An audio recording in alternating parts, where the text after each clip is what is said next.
Done. Great. We're back.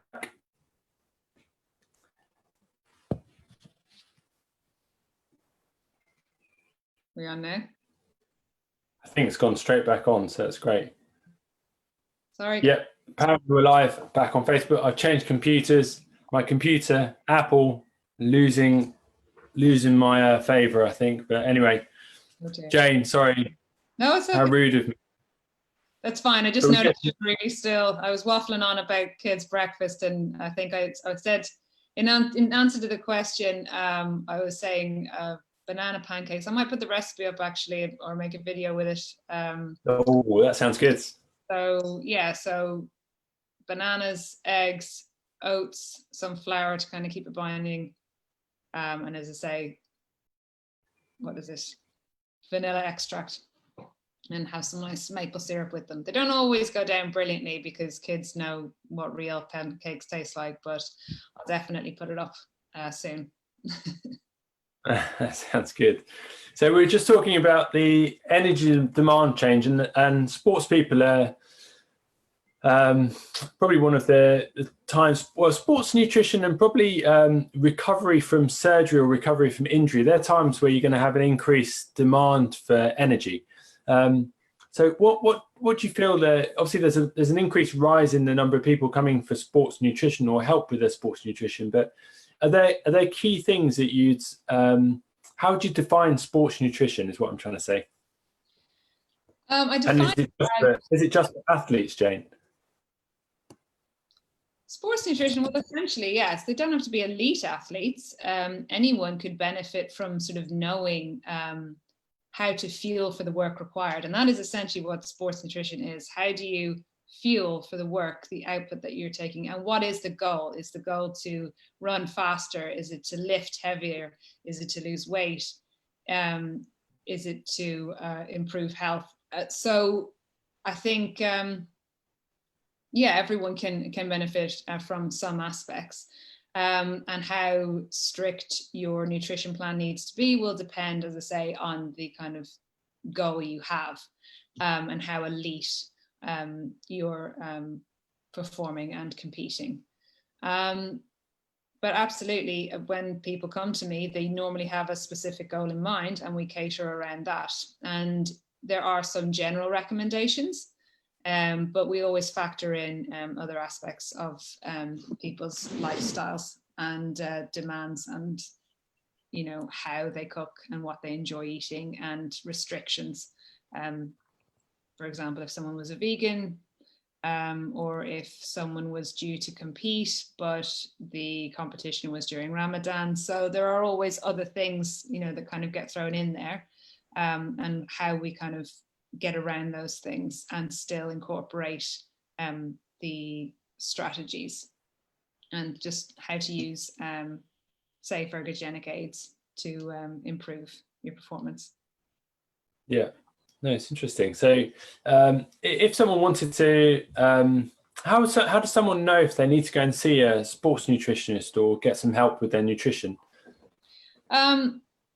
If you find that, you're hitting a wall in terms of performance, so you want to improve your personal best time for a marathon, but you're just not getting there. You seem to be following all the guidelines that maybe you can find online, but for some reason it's not working for you. That might mean that coming to see a sports nutritionist actually fine-tune what you're doing would be important. If you were ill and unable to train for a certain time, needed to get prepared quite quickly, you might need to take on other strategies just to kind of boost your performance and make sure you can actually get there and compete well. If you take on a new sport, so for some reason you've had to stop doing something you've done before, or even just first time taking on a new sport, making sure you're looking after your body. I do meet a lot of people who come in and they said, my New Year's resolution was to run a marathon or compete in a box, or I want to go train more at the gym. And they're performing the exercise fine, but they're finding they're incredibly fatigued, and maybe suffering from headaches, which could be due to dehydration or a number of things, or poor recovery, they find they're getting ill more, and they're feeling, well, I'm exercising, why am I getting ill? So these are things to look out for, that it's great that you're doing the exercise, but are you fueling for the work? And also, are you recovering properly? Are you replenishing your body? And think about what you've lost during that exercise. Have you put it back because you need it? And what you might be also deficient in. For example, even at the moment, everyone's talking about vitamin D. Chances are most people, if you're not on a vitamin D supplement, vitamin D3 anyway, you'd be deficient in that. So again, but that's not the only thing you can be deficient in. Deficiencies are a huge aspect that I try to deal with every individual nearly, but certainly with athletes. What have you lost and what's not coming back? Yeah, no, very interesting. So, well, you must have some interesting things that people have come and said to you. Obviously, you don't need to name names, but I know we were talking earlier about some that you're shaking your head saying we shouldn't talk about this, aren't you? No, of course I won't name names. I found it fascinating, some of the stuff that people come and actually ask you, and I was thinking, oh, okay, that's common knowledge, surely, that you can't combine things like going on an ultra marathon and having a low calorie diet. You just wouldn't combine those things, or intermittent fasting when you're exercising, your exercise output goes up. I thought that was common knowledge, but clearly it's not, if people are going to ask for advice about it. Yeah, I think, well, even the last one you mentioned, I think, particularly find this around January, people going to extreme and trying to kill it at the gym and doing loads and loads of exercise, but then, only eating a certain amount of calories. Now, many people and many nutritionists would tell you, well, that's a good way, if you want to lose weight, but you have to think, what are you doing to your body? You're really starting to put huge pressure on it. Be sensible about things. You wouldn't run an ultra marathon having fasted for a day and having absolutely no carbohydrate drink or gels or supplements to take with you along for the journey. Some people, you hear stories as well of kind of this sort of one in a million person who's managed to compete an ultramarathon or a triathlon using a certain extreme strategy that would go so far away from what is usually prescribed. But they are just one person. And I think what I try to always stress is, as an individual, you have to think about what else is taking its toll on your body, not just the exercise, and how are you able to look after yourself and cater not just for getting enough energy and fuel for your exercise, replenishing afterwards, and also looking after yourself in terms of health, dependent on the other parts of your life, because you're not just exercising and eating, you're doing a whole number of things. What's your sleep like? Who's dependent on you? What's your stress levels? What are your working hours? There's so much to think about. But unfortunately, going back to the sort of common knowledge all the time, people don't always get it right. For example, I remember somebody coming to me before who was vegan, which is fine, but they wanted to work on building more muscle. They wanted to have more of a chiseled look, I guess, in their body. And they said, but I do eat quite a lot of protein because I eat avocados every day. And I was saying that I'm not high in protein. And she said, yes, they are. I meant that they said, I won't say the gender even. Yes, they are. And I said, well, no, they're not. So there's been, people coming out saying, oh, avocados are so good for you and protein's so good for you. And somewhere along the line, these wires got crossed into avocados are high in protein. And so that's just one thing. But people are misinformed, and it's not even their own fault. It's probably just sort of a lot of information coming out all the time, and it's just got mixed up. They're trying to remember, and it's not right. Yeah, it's interesting. Andrew Romano says, yikes, Andrew, Is that because I'm so quick at getting back on Facebook, or it's something to do with avocados, my friends? Let's wait for him to reply. I guess it's avocados because he's a pretty clever. Andrew Marner's an absolute legend in my book. He's part of a group that I belong to, but it's nice to see him online. So let's see what he's got to say about avocados, Andrew. They're wonderful. So yeah, it's not high in protein. yeah. So when's a good time to have avocados? Can I have them after I've been for a run instead of butter? Yeah, if you want to. I mean, Yeah. they probably be more beneficial in terms of nutrition. They're high in omega-9 and omega-6, omega-3s in them. So yeah, if you wanted to switch to that, I would say it's a good idea. I mean, I personally don't think avocados taste as nice as butter, but butter's kind of my weakness. I have issues with butter. Issues? Come on, Jen. Let's hear about your issues. What issues has the nutritionist got with butter? I just love butter. I mean, you like butter? You don't like it, or you do like it? I love butter. You love butter, like I love butter. like washing it and bathing it, or how much? What do you like it? I don't eat like a bite into butter, but like. Do you have butter on your avocados? No. Avocado is a good replacement for butter. So I try to, if I'm having, I have a lot of Irish soda bread, but sometimes I have bagels, things like that as well. If I've been for my run, to make sure I'm getting my carbs back in. And I will try to say have quarter of an avocado on it with a nice boiled egg or a fried egg, some turmeric, pepper. So you're getting all the nice things in there. But there are times when that just, even though that's delicious and lovely, it's like, no, I just want some butter on my bagel and that's it.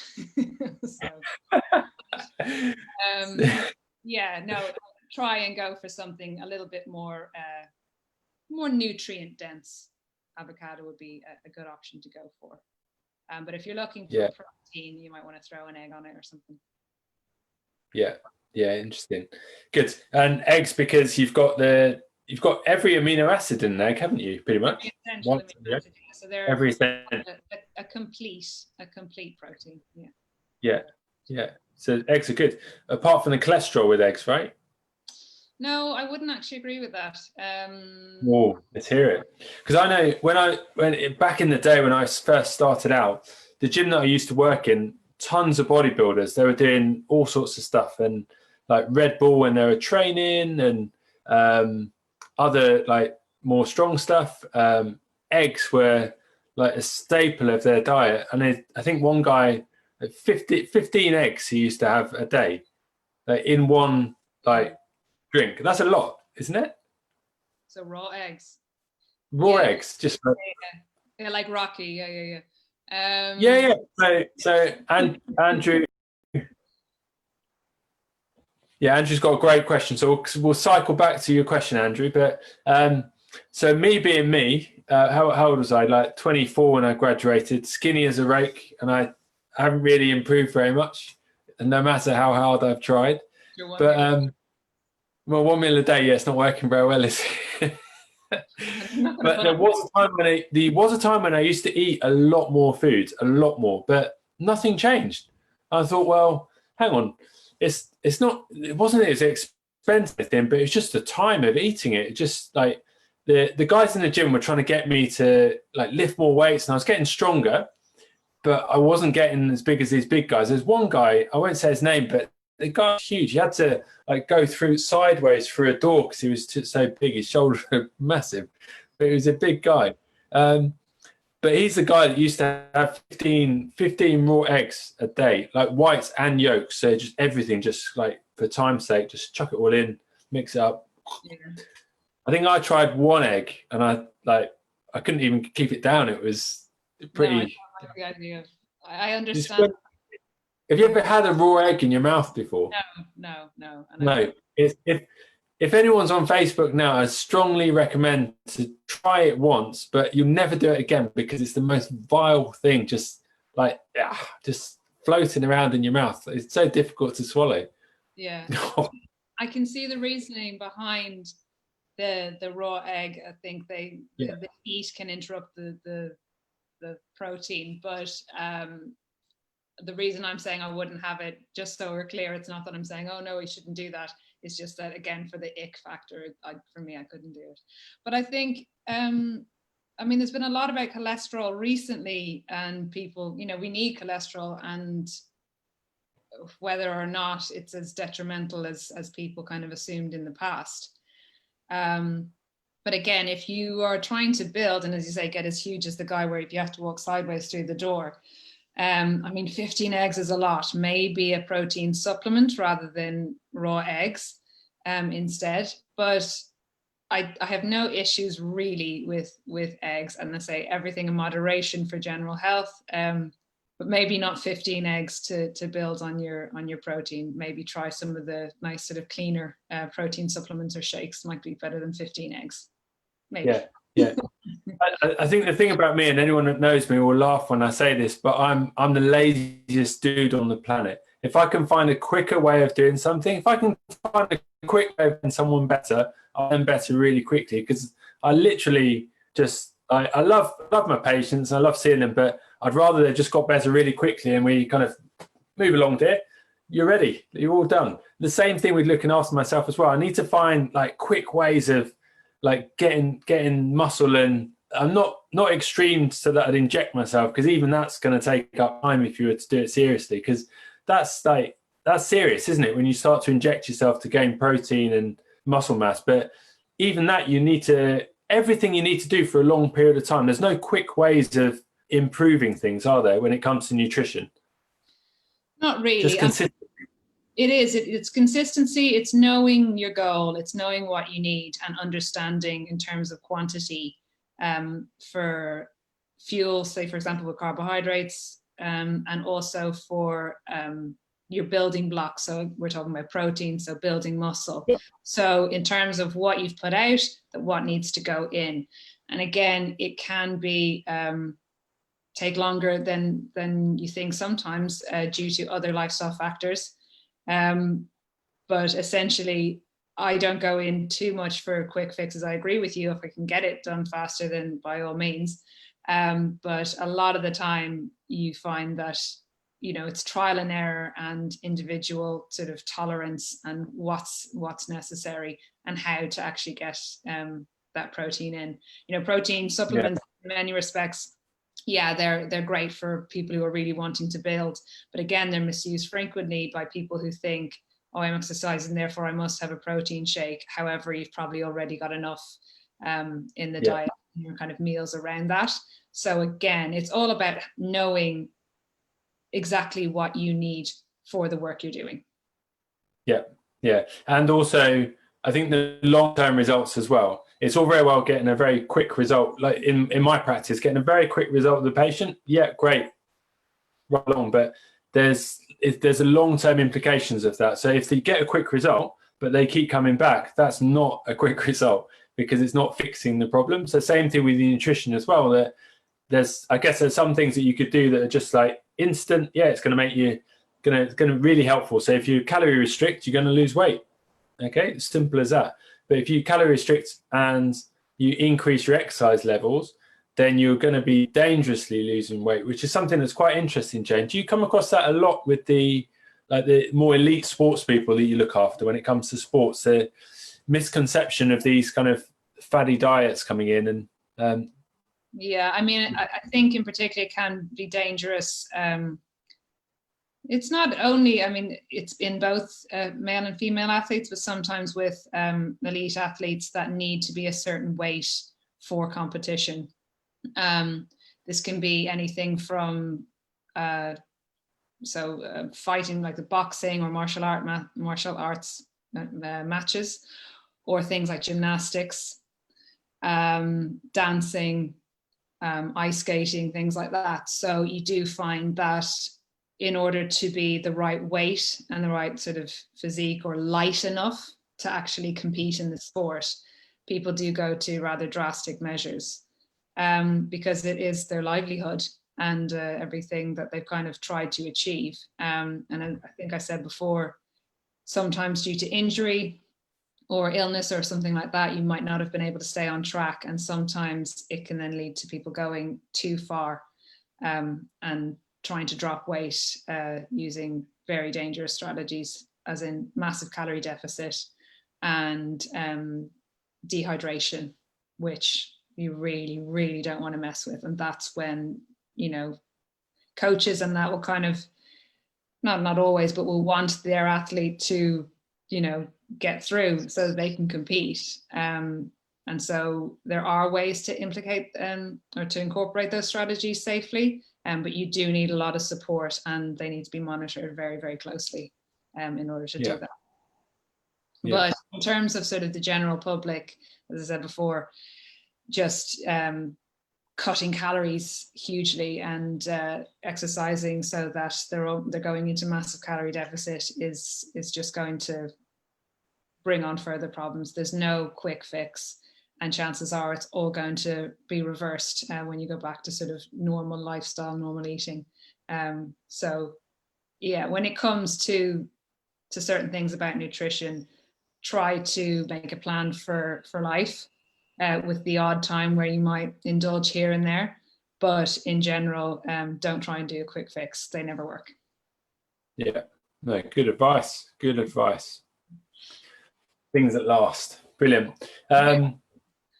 So Jane, it's that time of the evening again. It's time for the top tips. So if people are thinking about, you got worried then. What do you think I was going to say? I don't know, Simon. I was like, what? You didn't? Yeah, okay, top tips. What surprises have you got now? Excellent. We love a surprise at Perfect Balance. So Marco Fabiani, nice to see you, Marco. So Marco says, I think another big misbelief between common people is thinking that sweating more is linked to losing more calories. Big problem out there. What's your thoughts on that? Yeah, no, sweat is just water loss really, and electrolyte loss. You know, people think, you know, oh, I'm going to go and sweat out fat. You're not sweating fat. You're sweating water and salt and other electrolytes.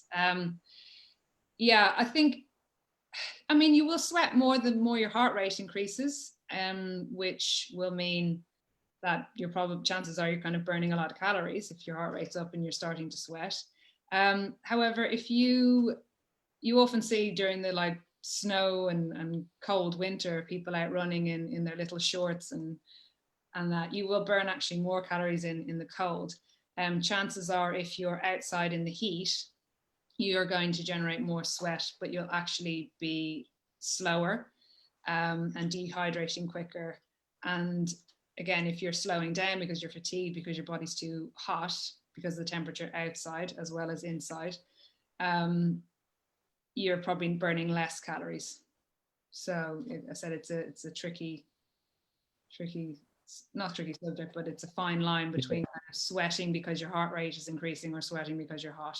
You know, if you're sitting in a car and sweating, you're not losing weight in fat. You might be losing weight as in water weight.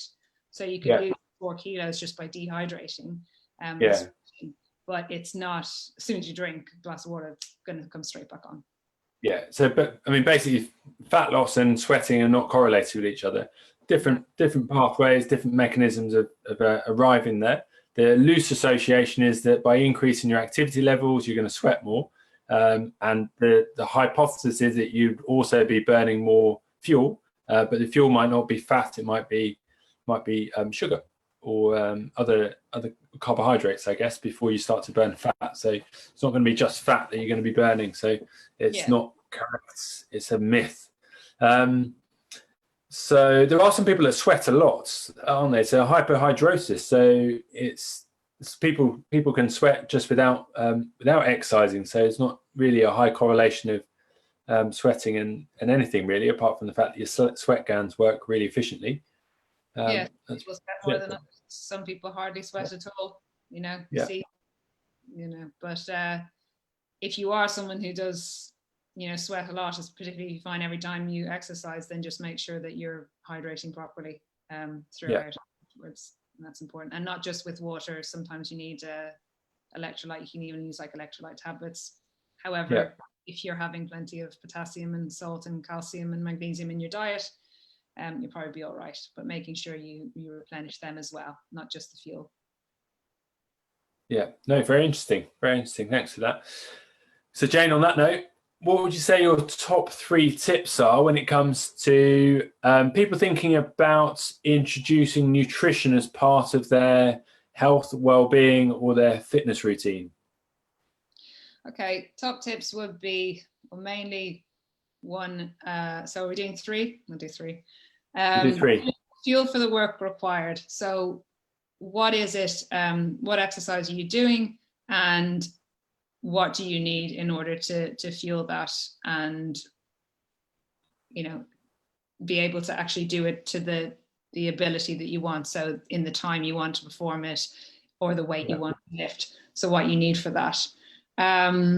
So making sure you've got sufficient fuel to do the exercise. Secondly, recovery is a huge one. So making sure you replenish what you've lost, and not just, as I say, just the carbs or the protein. It can be electrolytes as well. And also making sure you get your omega-3 fatty acids for inflammation that could have been caused through the exercise, so to bring that down a bit. And 3, to try occasionally, this is probably only really with endurance, to, maybe this is going a bit too far, but if you are wanting to enhance your performance, at times you can do a fasted cardiovascular workout, but make sure that afterwards you eat a carbohydrate and protein dense meal afterwards. But the basis behind occasionally doing fasted cardio is to make sure the other energy sources and mechanisms within the body are on top notch and able to respond quickly when they don't have that immediate fuel source there. Oh, that's interesting. I like that one. We'll have to talk more about that one, because that's a bit left field, but yeah, we'll talk about that maybe another time. Yeah, no, it's very interesting. Please make sure you write that down, because that'd be a great topic to talk about, actually. Manipulating energy systems. I think that's very interesting. It'll go under periodized training, so maybe that's another topic for another night. Yeah. If you'd like to hear about periodized training, please put a heart in the comments box below. We'd love to see who'd be interested to come back to talk about that. But if you are interested to hear what it's like at the top of the women's football game, we've actually got one of our clients who's coming online on Thursday night, Helen Ward. So she's a professional footballer. She's been working with us for a few months now.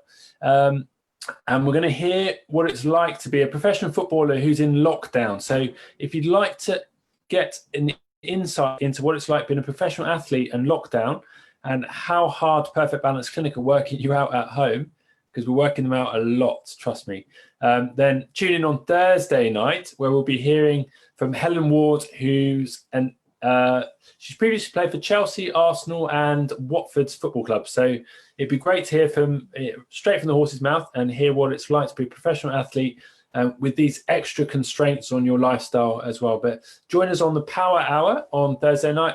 And tonight I've been Stephen McInday, and this has been the fabulous Jane Ahern, and it's been a pleasure serving you. Thanks for your patience, and sorry about the mess up with the IT. I'll see you guys later. Take care. Bye, Jane. Have a good night. Bye.